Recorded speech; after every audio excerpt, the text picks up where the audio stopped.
So my first speaker this morning is a fellow that you saw yesterday, Rob Van Overbruggen. He started this work in 1995. He's from the Netherlands. It's going to be quite interactive, I'm told. And I like to find out little things about the speakers before they come on that you can't read in the programmes. And it seems Rob's a bit of an action man. He's into extreme sports. So it looks pretty fit. So can you please welcome... Oh, and he was in the tourist industry, a bit rather like Penny yesterday. So please welcome Rob Overbruggen onto the stage.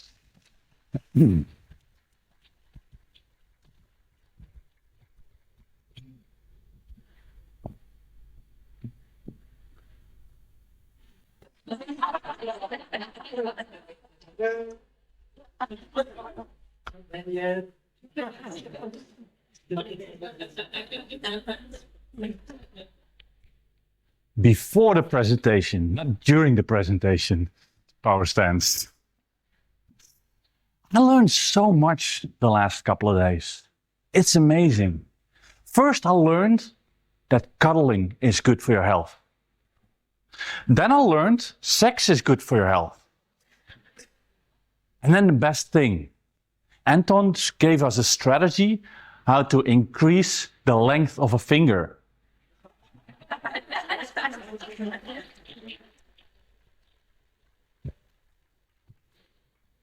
If that is all possible, what else is possible?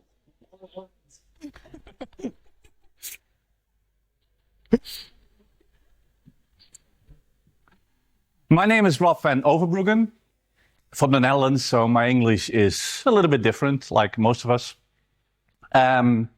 But my first question to you is, we learned a lot of new things, right? So what are you going to do with it? You don't have to answer it right now. Did you already implement it? How many of you have a victory dance? 1, 2, 3.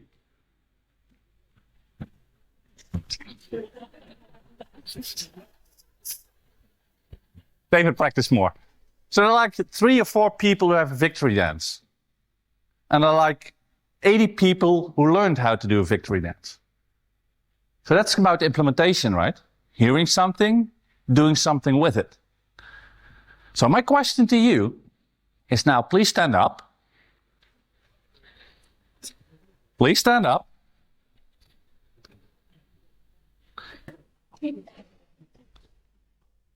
Let's select the right thing.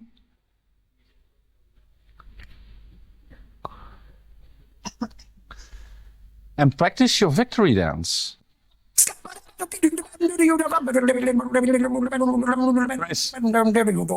I'm a scat man.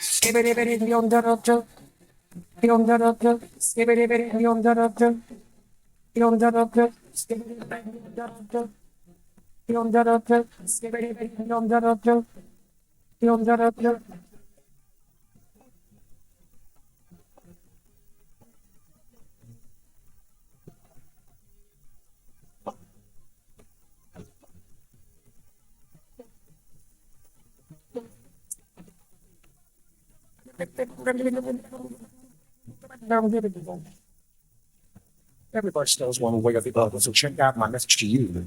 As a matter of fact, I don't let nothing hold it back. If the stat man can do it, so can you. Everybody's saying that the stat man does never stutter when he sings. But you don't know, I'm going to tell you right now that the stutter and the stat is the same thing. You are the stat man. Where's the scat man? I'm the scat man. Why should we be pleasing any politicians in the time? So at least we're all awake now.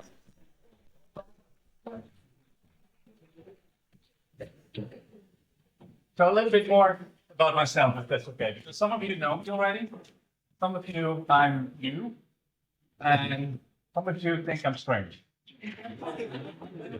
And some of you think both ways. Born and raised in the Netherlands, and I started in 1995 with this. Oh, my mic is not on. Oh.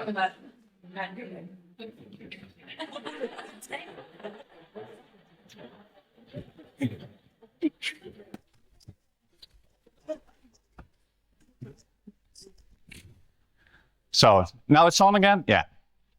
Born and raised in the Netherlands. In 1995, I started studying this material, and I started really investigating why are things different. Why do some people heal and some people don't heal? What's the difference? By origin, I'm a scientist. I'm a computer scientist, an electrical engineer. So I wanted to know what is the difference. So one of the things I did, my adrenaline still needs to go down a little bit. One of the things I did, I started researching in spontaneous remissions of cancer. What are the differences and what are the commonalities? And one of the outcomes of that study is my book, Healing Psyche. And the beauty of this result is actually there are so many references in there. There's no medical doctor that can deny it. So at least they think when they go over it, interesting. From that point, we have an opening and we can start discussing more.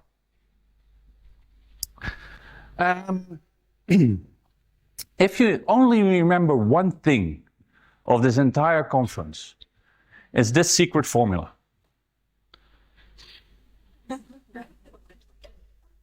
This secret formula you need for the healing of every type of people, for every person. So please copy it down. I'll explain it in a minute, how it works, and it's really easy. O-E-O, A-A, T-T, W-W, B-B. It's really easy, right? No, that's a different formula. And you know when you have a formula, like baking a cake has a formula, when you throw in the eggs in the oven, that's the wrong sequence. You won't get a cake. So it needs to be in the right order. So we're talking about this in this conference about meta health, right? What is health? Did you ever think of that? We talk about health a lot, but what is it? So look at your partner, turn to your partner, and what is your definition of health? Talk to your partner, what is your definition of health?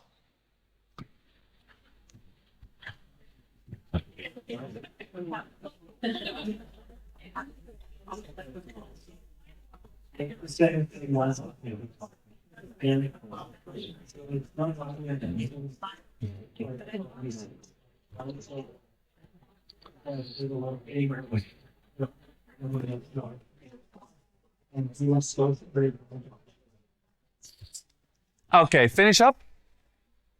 Finish up. Finish up.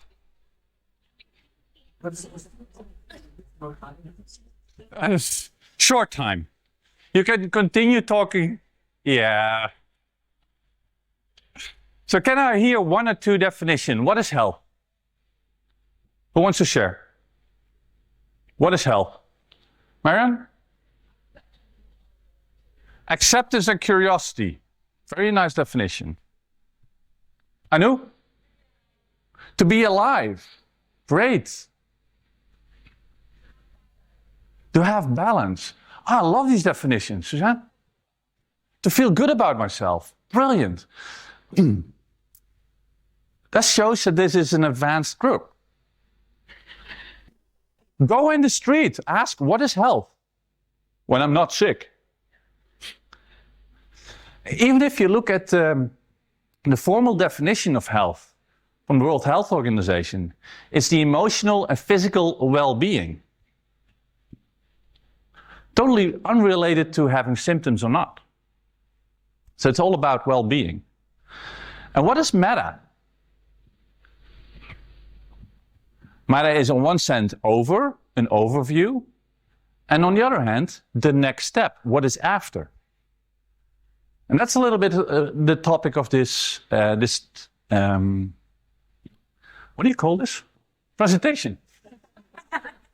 This presentation, what is after health? Or how you can go from a step-by-step process to work with any symptom.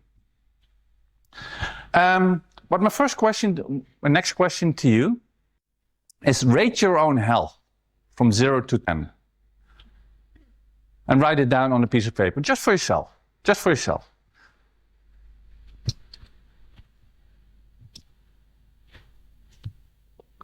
Rate your own health somewhere between 0 and 10.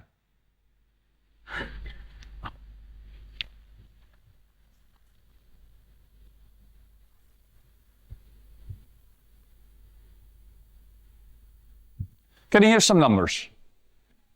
7. You share the same number. 8. 9. 9.9. Great. 6. Someone below 5? 3. Thank you. Thank you. When you look at the entire scale of health, and this was kind of a trick question, so I'm sorry about it. Sometimes when you ask people, what is your rate your level of health, they say like 25, 10, or 15. They go beyond the scale. And that's what I call about vibrancy, vitality. Anything below 5, and this is a very easy scoring system. Anything below 5 is kind of sick. Somewhere between 5 and 10 is healthy. And 10 and above is vibrant. It's super energized, super healthy, and way more energized than regular. And what I'm doing right now is I'm working on a scale how you can map out where the client is at the moment. So because when you know where the client is for their own feelings, you can know your progression. You can map out, this is the current situation.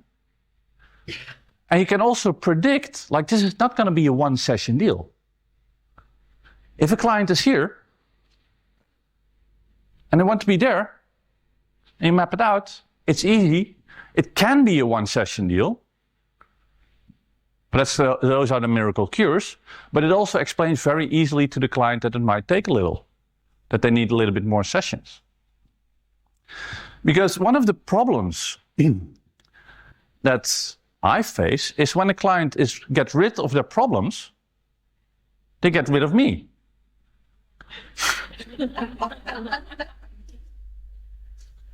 I don't want that. I want to be able to support the client in their way to vibrancy, to vitality.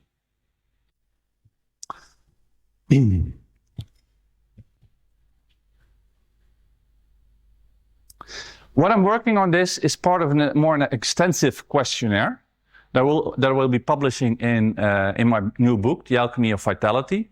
And for this conference, I decided to give you that book for free.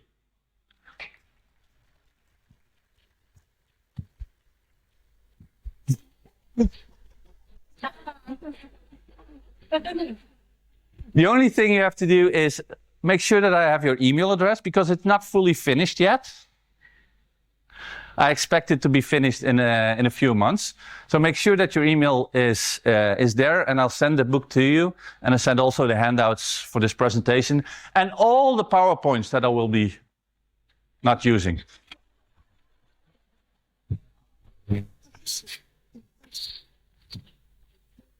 When you think of working with clients, there are only two types of interventions that you do. There's generic interventions that work for everyone. And there's specific interventions. Specific interventions because there's a bone issue running, or there's a skin issue running, or there's a specific cancer type running. So either it's a generic intervention or it's a specific intervention. How to make the specific interventions, that's the whole Meta-Medicine, Meta-Health course. And I wish I could do the entire course in this hour slot. I either wish I could convey that message fast enough or speak fast enough, but that's not possible. But there are many trainers in the room where you can, if you don't have the knowledge already, you can sign up and get the information. During this presentation, I'm talking a little bit more about the generic interventions that you can do. That works for everyone.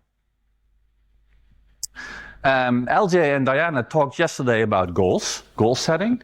That's one of those interventions. That works for everyone. Doesn't matter if they have a bone issue running, or if they have a skin issue, or they're just lack of energy, they all need goals.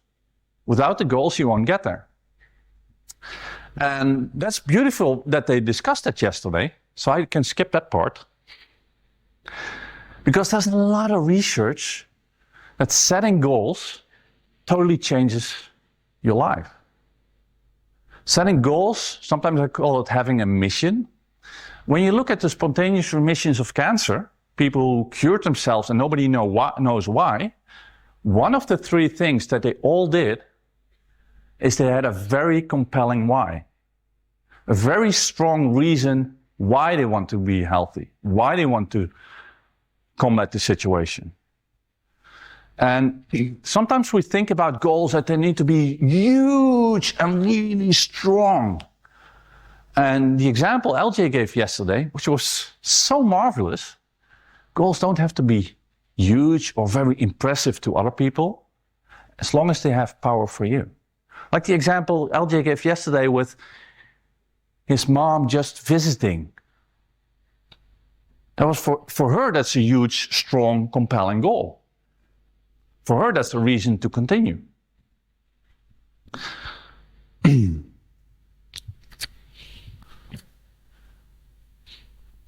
Let's do a short exercise. Close your eyes. The doors are closed, so nobody's going to steal your bags.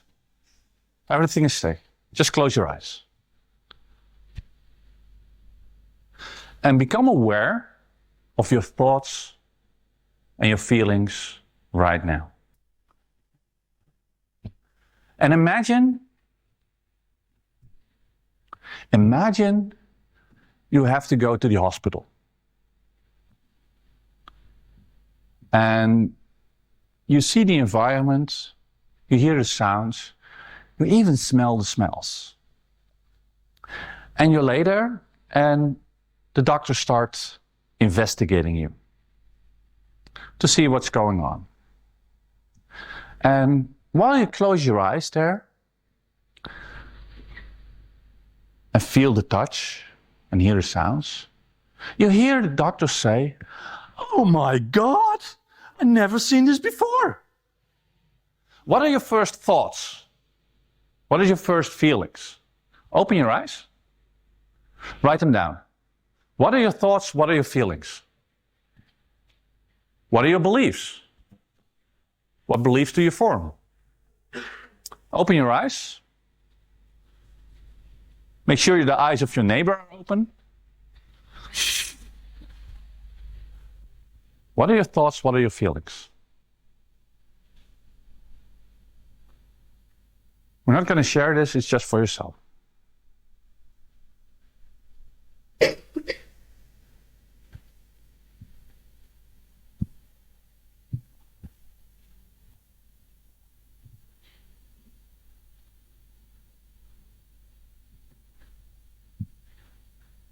Okay. Stop writing. Keep your eyes open. Now look at me, and I'm going to do the exact same exercise, but now you're going to see what happens. Right? Okay. Imagine you're in a hospital. You hear the sounds. You see what's going on. You smell the sounds. Keep your eyes open. Otherwise, the exercise won't work. Otherwise, the exercise won't work. You lay there, the doctor is approaching you, he's touching you to see what's going on. And then something, he's touching, and then something is handed to him. A big fat marker. And the doctor looks at the pen and said, "Oh my God, I've never seen this before." What are your thoughts now? What are your feelings now? Is it different? Why? What's the difference? No fear, correct? Context. It's not related to you. Although the externals, except for the visual, was all the same, right? But the most important thing is the effect, and that's no fear. How many of you had fear in the beginning, in the first round? Oh, wow. How many of you had fear in the second round? Just checking. The difference is fear, and fear makes a difference. At the same time, with the eyes open, you make different conclusions, right? So now turn to your partner.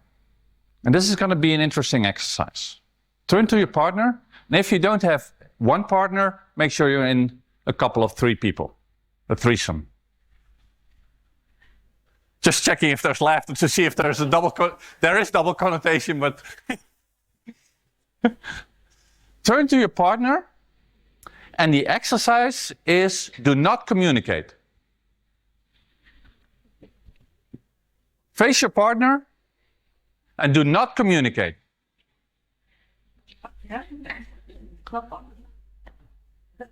Okay, stop. I think I explained the exercise wrong. Face your partner and do not communicate, right? No communication. Okay, start. So can you explain how?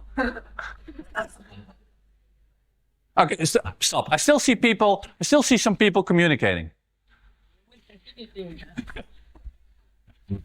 Face your partner. Probably it's my Dutch accent. Face your partner and do not communicate. Start. Okay, stop.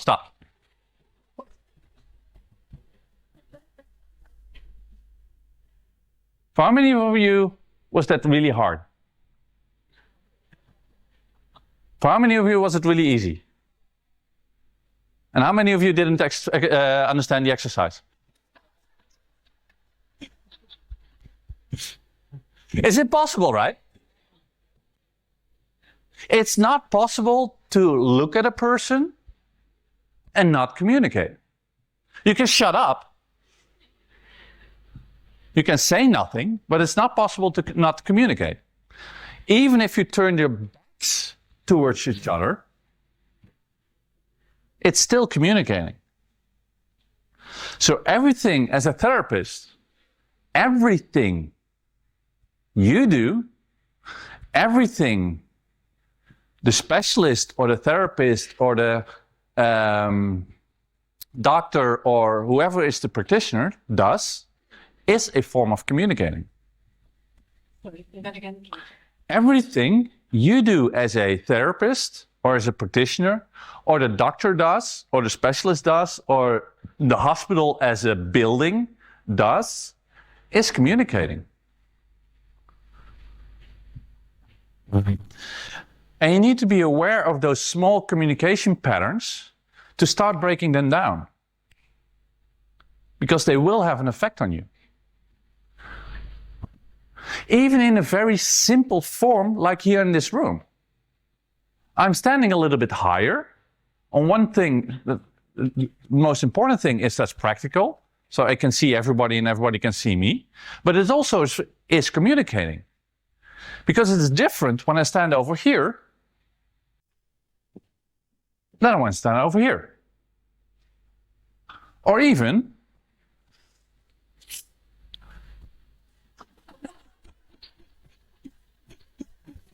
when I kneel down. That was not acting, that was really pain.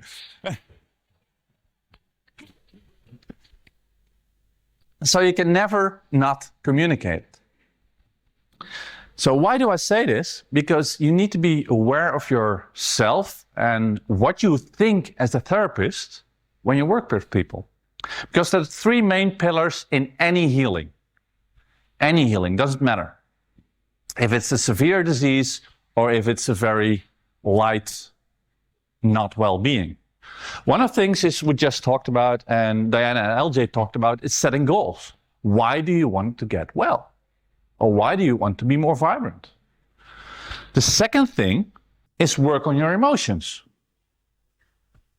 Clear your emotions. And the third thing is take responsibility. You are the only one who can heal yourself. And taking responsibility can be a huge thing, but it can be a small thing too. Doesn't have to be like, I'm really offensive against the doctor. It can be just, oh, can you please explain that again? Because I don't understand it fully yet. That is also a form of taking responsibility. Instead of hearing it and then, okay, I don't understand it.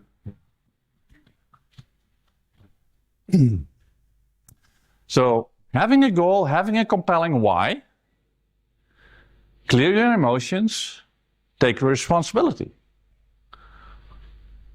And it's really funny to, when you work with clients, to see how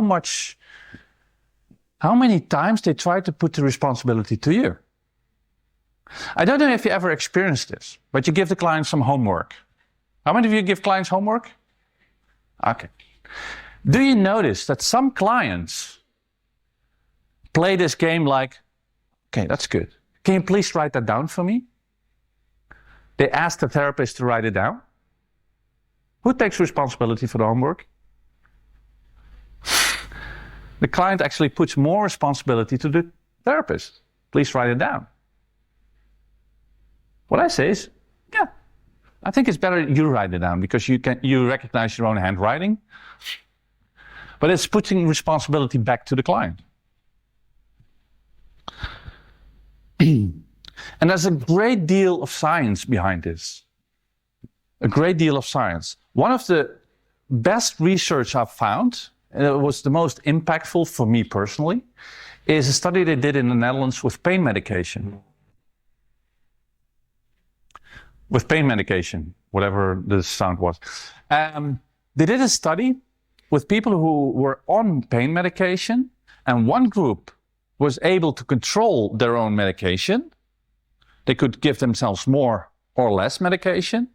And the other group, the amount of medication they got was determined by the doctor. So one group had control of their issue, or had control of the amount of medication they got. And the other group was just, I hope the doctor gives me the medication in time. And what they noticed was very interesting. They noticed that the group who was in control, who couldn't turn the knob up and down, used less medication. Okay. Had less pain. They reported much less pain. And they healed quicker than the control group. And the only difference was they were able to control their own situation. They were, either they took responsibility or they were given responsibility, but they had more responsibility for their own healing.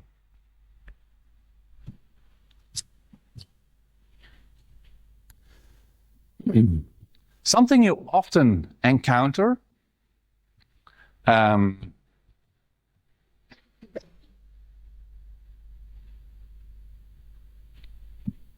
I thought there was an exercise in there. Yeah, let's do the exercise. Now close the eyes. Close your eyes. Close your eyes.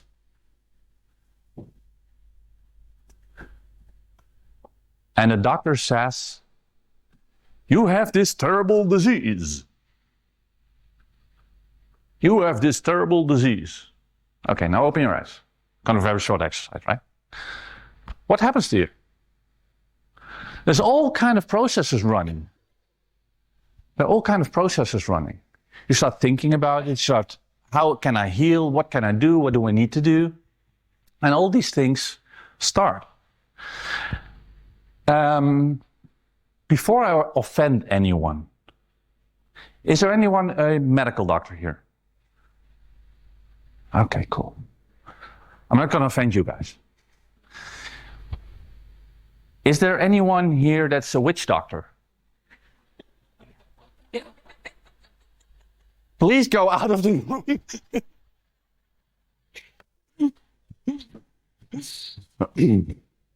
a voodoo doctor. Because what happens is very comparable to what happens in voodoo, right? There are a few words. The doctor mentions a few words, and he has this costume,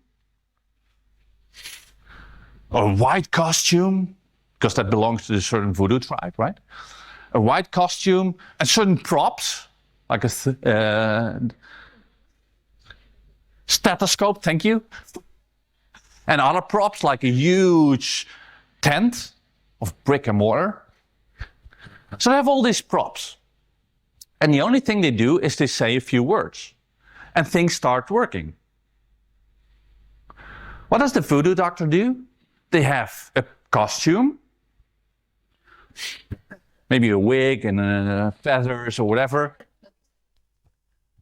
They have props, like a magic wand or some potions or some bones, definitely bones. Ooh. So the process is similar. And I don't know if you have ever had clients that were possessed or that were cursed. How easy can you work with them? Not very easy, right? I actually had 2 clients that came up to me and said, I'm possessed by this witch doctor. Can you heal me? And on one level, that's a really, really serious question, because they do have certain issues that they want to get rid of. But as long as they believe that they're possessed, you cannot heal them. Because I don't have the same bones, wig, costume, and a beautiful tent to heal them. Only a witch doctor can heal their belief.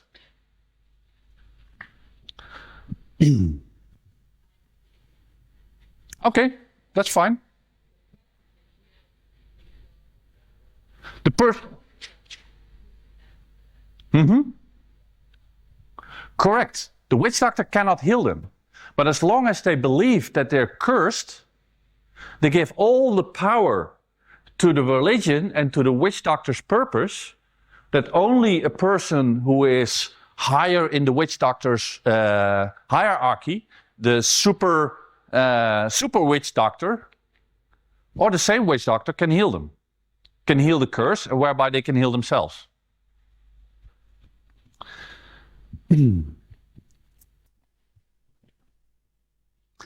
So one of the things that the effects of voodoo is like this nocebo effect. Just the exact same thing as the placebo effect, only with negative effects.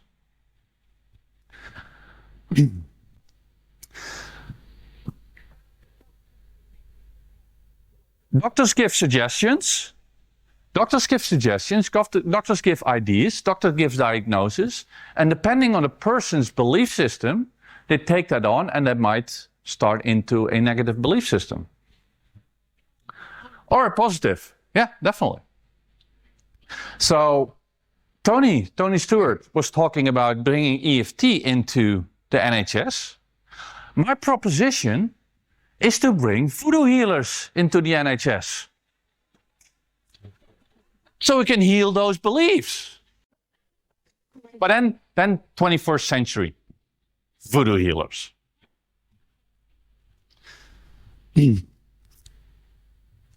So I did some research on voodoo healing. This is the funny part, right? I'm not into voodoo healing. Just framing. I did some research and I found on the internet the best healers in the world. And everybody was talking great things about Dr. Snake. That was his name. And he had this potion and lotion and probably some bone sets and cards for only £400. And you can order it online so you can heal your curse. So I got that, and I got all the other things, and I started finding out what makes the difference. What is the voodoo healing? And that's when I came up with my magic formula. a magic formula. And you can buy it right here, right now, only because it's way more powerful than Dr. Snake's.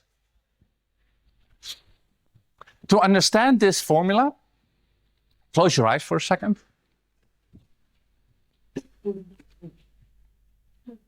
Close your eyes for a second.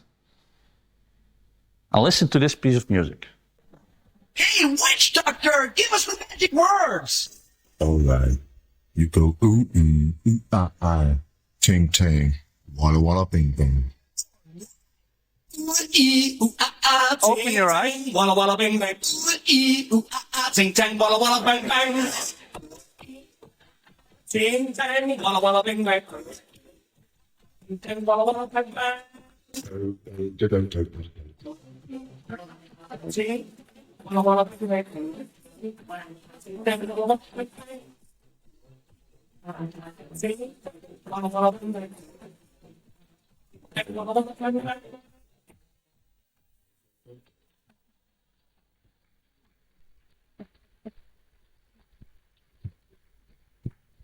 So how do we make this practical? What can we do with it? There are a few things that you can start in the 21st century voodoo. Because how do we unvoodoo, uncurse a person who heard a severe diagnosis? Diagnosis is still there, but how do we take the fear out? There are several interventions you can do on the emotional level, but also several interventions that you can do with questioning. Take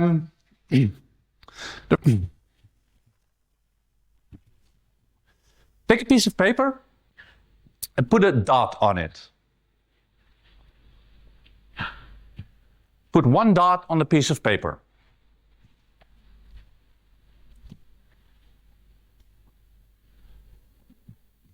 Everybody has a dot?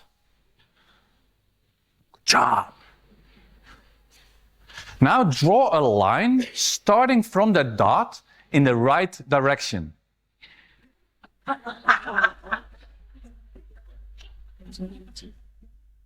In the right direction. Not left, right, but in the correct direction. Why is there laughter? Get to be that far. Yeah, it's good.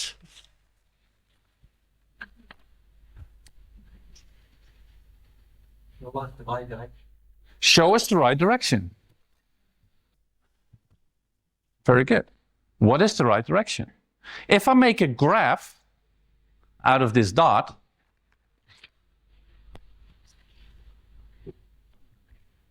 where does the line go to?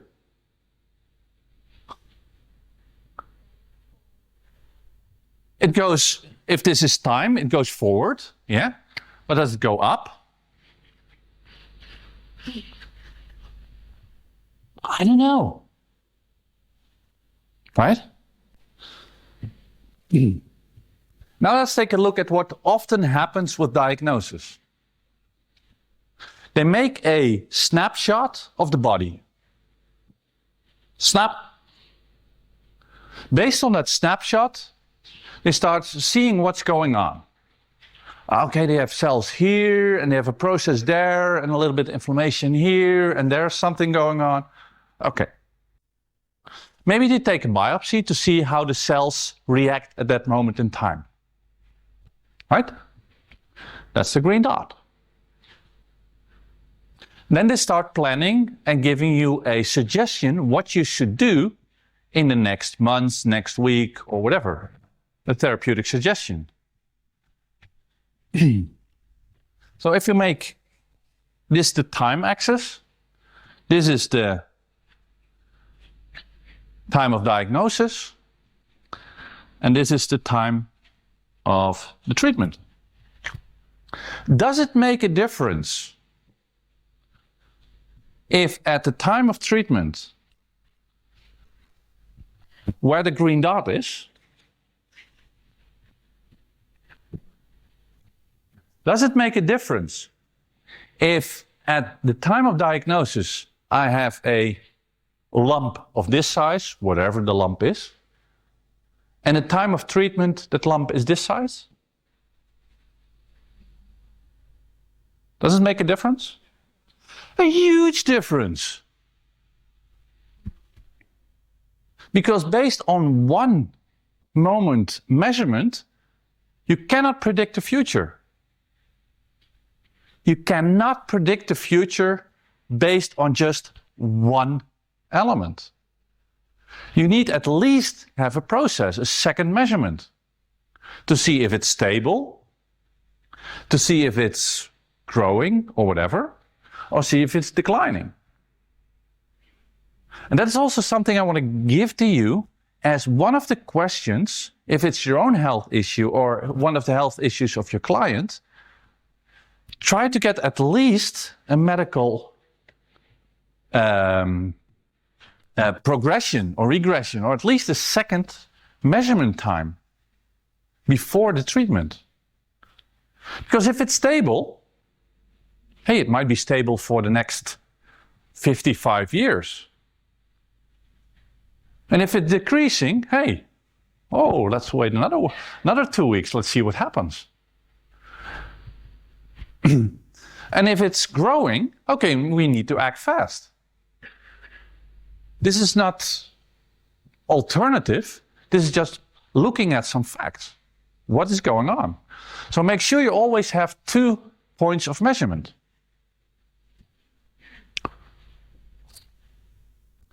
To make it into a metaphor, imagine a car, right? A car standing still in front of the lights. And the light is red, so the car is waiting.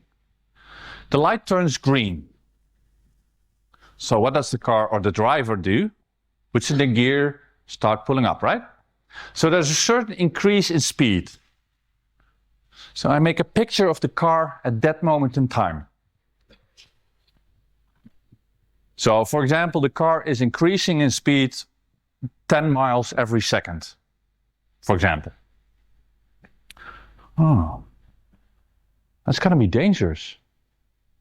Because in 4 hours from now, this car needs to drive 4,000 kilometers an hour. That's not possible. Let's stop the car right now, because that's dangerous. So based on one point, we just made a diagnosis of where the future is going to. You cannot do that.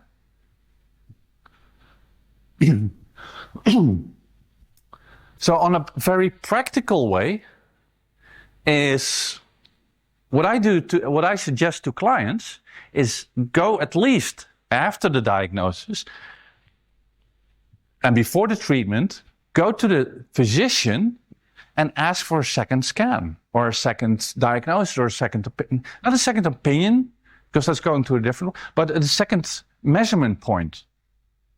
And you could say, like, I kind of feel like it's, I don't know why, but I have this incredibly strong feeling that it's changed.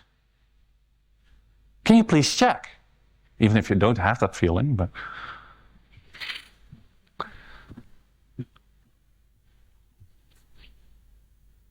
So that's one strategy to use with every healing. Another strategy you can use with any healing is continuing asking questions. What is it? How do you know? What is it specifically? And how do you know? For example, high blood pressure. What does it mean? What does it exactly mean on biophysical level? And how do you know? I measured it. Okay, fine. It's a higher blood pressure than general. Is it dangerous? Maybe when it goes way beyond the scale. But what happens a week later? You still have the same medication. Is it still high or not?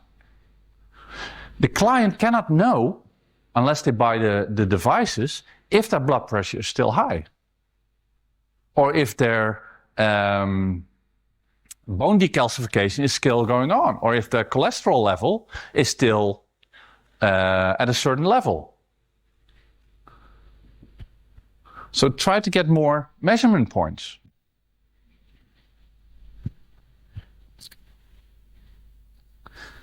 And yesterday there was a question about a rare disease, which is brilliantly illustrates the point. But in most diseases, what exactly is going on? What is Lyme? What is leaky gut? What is AIDS? What is labels? Correct, there are so many labels, and the client never ever presents all the elements in the label. See, if I break my finger, it's a broken finger. That's easy. But if I'm diagnosed with Lyme, some people have these symptoms, some people have the other symptoms. So ask questions, what is exactly going on? What symptoms do you have? Because otherwise you start treating the label, and you cannot treat the label. You cannot treat the label.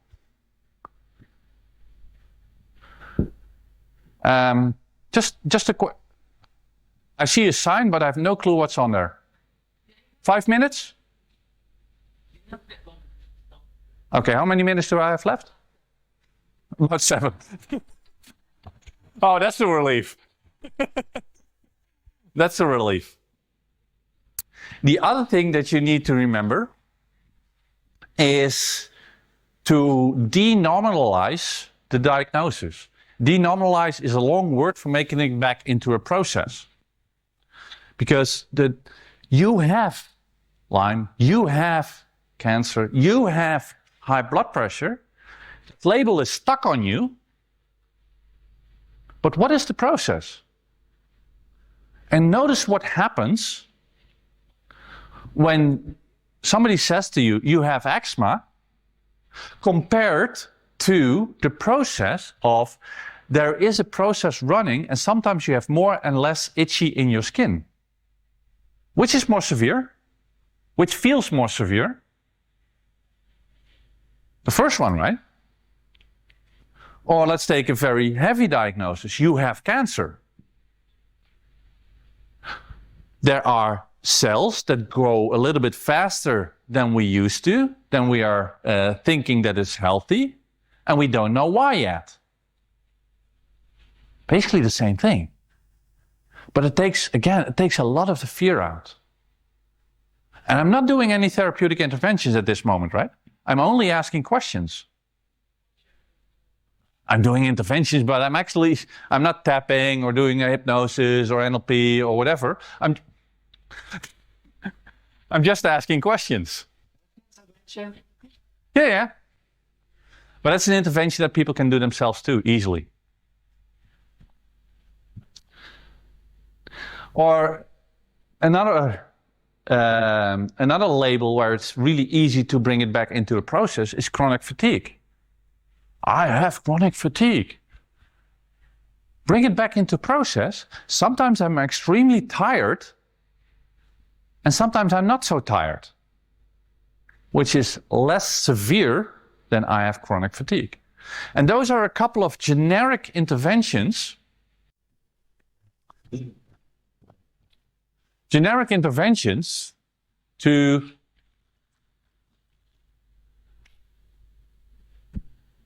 bring down the voodoo spell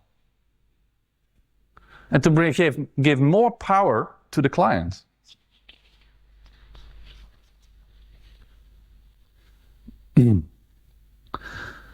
So to summarize, if your name is on the list, I'll also send you a handout of this presentation. So you can see that too. Make the client responsible. Make sure that they take responsibility either in long term, in big items or in small items. Work on their emotions and have a big why, a big goal. To heal the voodoo aspect, to become the voodoo doctor, I don't recommend that, by the way, to put that on your business card. Gives a different feeling, right? What is it exactly What is it exactly? How do you know you have that or still have that? And make it back into a process.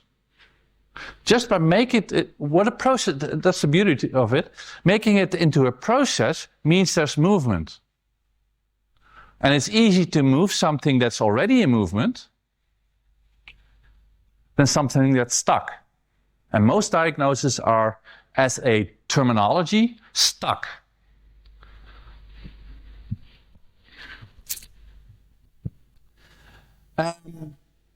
Yeah, I don't have time for the rest.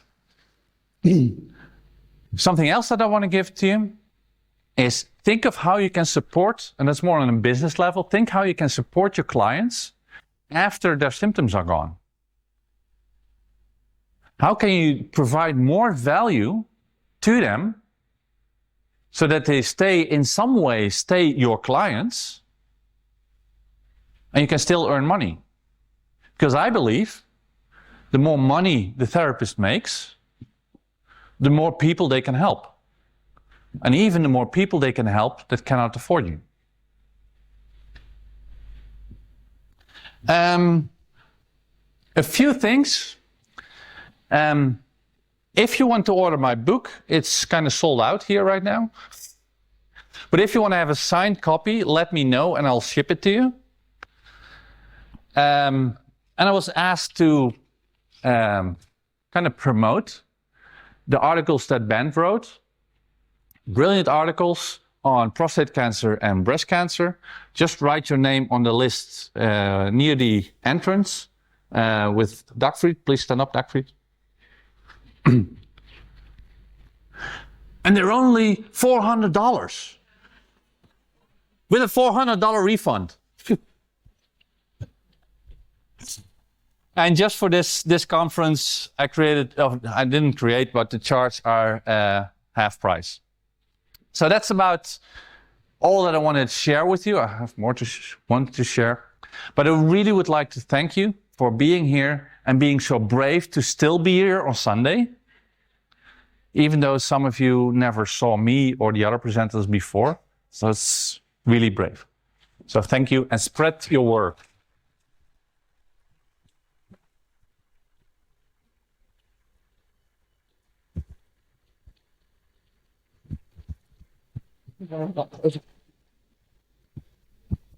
Thank you very much, Rob. So we're going to have...